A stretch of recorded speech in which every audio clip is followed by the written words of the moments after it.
Playing the C major scale is easy, but let's kick it up a notch. I'm going to rotate the dial one notch to the left, which puts me into the scale of G major. Now, the G major scale has one sharp, and that's F sharp. And as we go around the dial, it gets harder and harder. So the D major has two sharps, F sharp and C sharp. A major has three sharps, F, C, and G are sharp.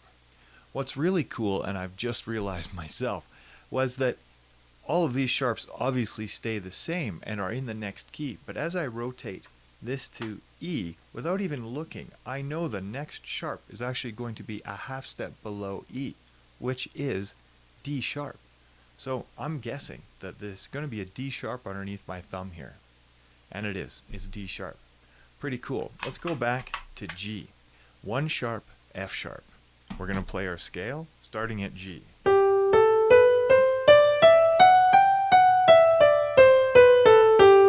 Notice I hit the F sharp, made myself a little reminder. Link for the Circle of Fifths dial and other Music Labs tools below, or go to musiclabs.ca.